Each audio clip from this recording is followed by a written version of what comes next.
Hello everyone. Today we'll be discussing about the concept of frame relay and ATM in the virtual circuit networks. Okay. So in this virtual circuit networks you have two types. One is frame relay and ATM. Okay. This technology, whatever it is there, it is said to be present in the concept of packet switching.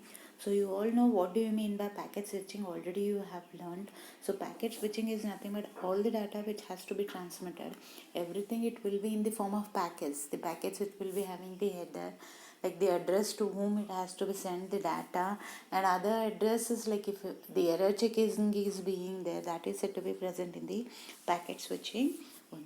Okay, so that is the frame relay concept which is said to be present here, which is using the adopting the packet switching technique. Okay, mainly this frame relay, it consists of the virtual circuits which uses the wide area network to transfer the information, which was said to be introduced in 1980s to 1990s. Okay, this frame relay, it is said to be available in maximum bands such as the DSL, nothing but digital subscribers line, or it may be the cable TVs, or it may be the T lines. It is said to be introduced.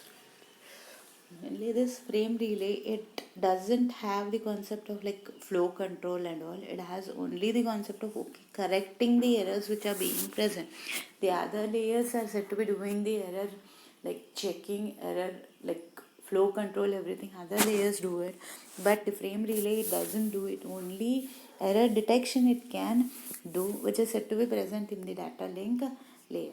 Okay, this frame relay, as I said, the frame relay and ATM are said to be present in the data link layer, which covers only detection of the errors. It doesn't solve or doesn't control the flow of data.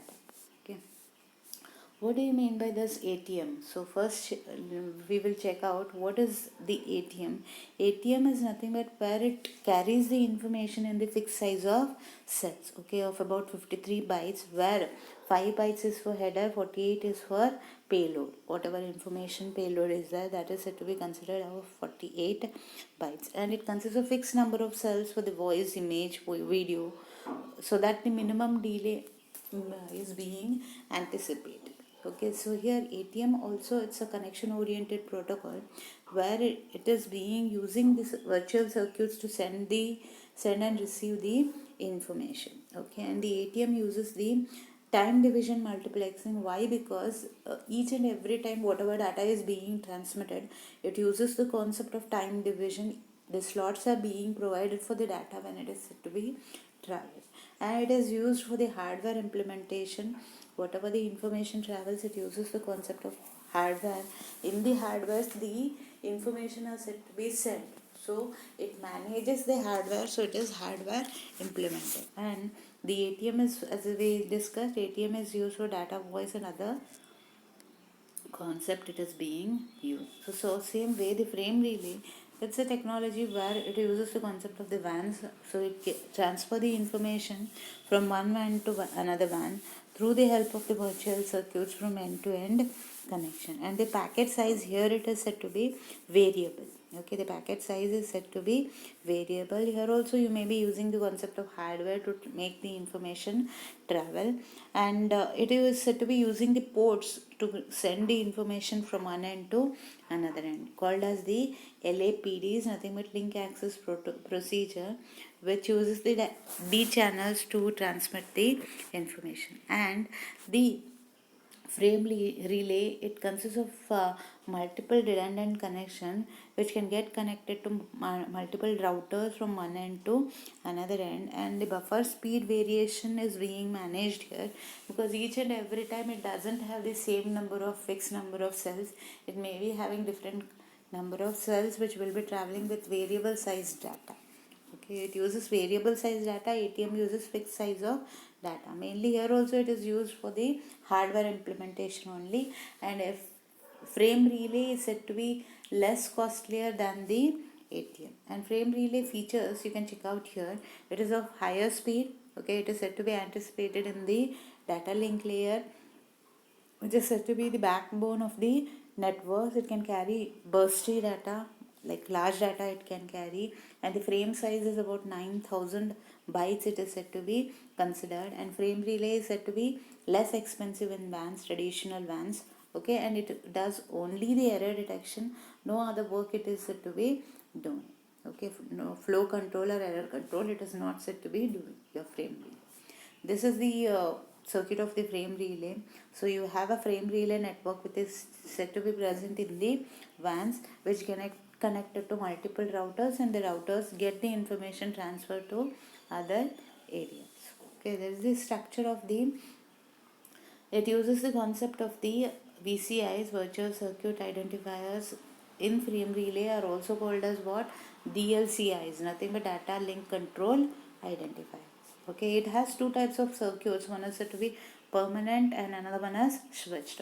Permanent, it is said to be costlier, which will be using the concept of data link control identifiers only, but it is said to be costlier since you are said to be implementing permanently, and it carries the information from one single destination to another single destination. So its implementation is said to be costlier, whereas SVC, it is said to be temporary connection. You are getting the like virtual circuits which are said to be switched are said to be like temporarily connected, so each and every time they get disconnected after they work. So here it is not so much costlier, and it has a good communication here. Switch virtual circuits. Okay, there are two layers in the frame relay. One is data link layer and the physical layer. You all know what happens in data link. Only aspect is to get the data and link the data to the other layers. That work is being done by the data link layer. So here no flow control is being managed, or even the error control is being done. Only is error detection it can do. After detecting, okay, it may transfer the data to the other end, where it can control the data in the other ends. Okay. Frame relay operates only at the physical and data link layer. It doesn't operate in other layers, and it has various types of formats of addressing, in which it has all these concepts. One is it consists of the flag, address, information, FCS, and flag. Once again, address, you know, information, you know what kind of data it is there, and frame relay check happens each and every time the frame check sequence is being managed to check the sequence numbers when the information flows. Okay, and flag is nothing but when it is set or unset, you have to maintain the flag. So in the address you have the DLCIs, nothing but data link connection identifiers. Then you have command responses. Each and every time whatever data is got, it has to be responded. You have the extended address. Address if something like it may be more bytes, extra another byte it has to be added, then it considers in the extended address. Then you have the DLSI here also. Then FECN, it's nothing but forward explicit congestion notification. Whatever like congestion happens, congestion, you all know, more data is being observed, it will be forwarded, or it may be backwarded. That is being done here. Then it is said to be discard eligibility. Then if it is said to be more data, then it considers discards the data, and EA is nothing but the extended address which is being considered here and here. Okay. Frame relay, as I said, it doesn't provide flow control and error control. It will be only providing the data detection to the upper layers. Okay, this frame relay, it uses the concept of multiplexing and demultiplexing, assembles the data here, and the data is being disassembled here. Okay, it is called as frame relay assembler and disassembler. Here you have the assembler, here you have the disassembler. You all know about assembling and disassembling. Every information you are said to be getting it, that information will be assembled here, and afterwards it may get mixed up. Once again it has to be disassembled, and it has to be received at the other end. Okay, disassembler and assembler is necessary. Then you will be learning about the ATM. It was said to be introduced in 1980s. Okay, it's an asynchronous mode which was said to be used for the cell relay concept by the ITU, that is International Telecommunication Union, that has introduced this ATM concept. Main introduction of ATM was to guarantee the bandwidth. Bandwidth is not even, if I give a fixed length of data to transfer, only that fixed length is being considered. And frame relay has won the vans, other vans, it is said to be having the advantages over other vans. It gives more wider network than other vans, and the ATM can carry the information at a higher level. Okay, ATM is nothing but asynchronous transfer mode. It can transfer the information for a higher end. Okay, and it can use the concept in the broadband integrated service digital networks. It is said to be used which can carry voice, data, image, text, and video. Okay, main concept of designing this ATM was to transfer the information and optimize it at a higher level, and it use even the exist system which is there, it can provide even wide area connectivity also. And ATM nowadays has become the backbone of all the international communication. It must, but it has to be made that it has to be available for lower cost. Okay, and it has overcome all the loops which are being provided, and it is said to be a connection oriented service, and many functions which are related to hardware are being covered in the ATM. Okay, it uses here also the concept of multiplexing. It has the variable size data which is being managed over multiplexing concept. So here you have fixed number of cells which carry the information at different levels. Cells are fixed. There in frame relay the cells are not fixed. It carries however it wants, it carries the information.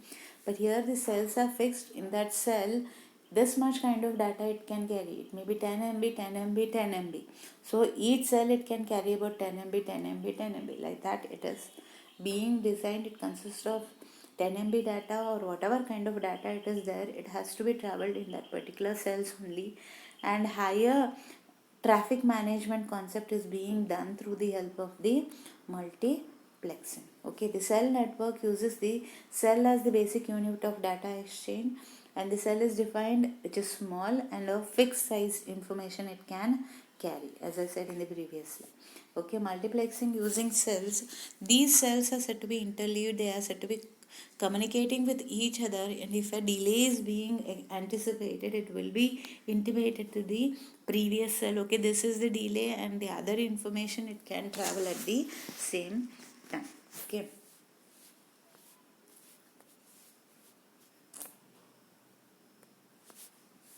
ATM multiplexing, it can carry a variable size data also over the line, but in the beginning you have the fixed number of cells, but these cells they do not flow in the same aspect. They may be getting mixed up one after the other. It may flow the information. This ATM uses the concept of the user network interfaces, and it uses the network to network interfaces, that is UNI and NNI. It is using the concept. In between you have the ATM which uses the concept of virtual circuit interfaces through which it gets connected. You have multiple switches which transfer the information from one end to another end through the help of the endpoints. Okay. Virtual connections uses the transmission path. It may be virtual paths and the virtual circuits. Okay, the TP is nothing but your transmission physical connections. Then the TP is divided into virtual points. Then it is said to be like or virtual paths. It is being connected. Then it sets the connection. Then the cell network is based on the virtual circuits through which the information travels and belongs to a single message at a time. It can travel through the virtual circuit. This is how you have the virtual circuits. You have the virtual paths, and this is your transmission path. Whichever transmission path, this virtual points are being considered with virtual paths, virtual lines of connections it will be there, and multiple cables through which multiple lines will be considered within the connection. And this is the same way, as I said, virtual connections, the virtual circuits, the virtual path, how it will be inside. Okay. Note that virtual connection is said to be defined with a pair of virtual path identifiers and virtual circuit identifiers. It is said to be present. Okay.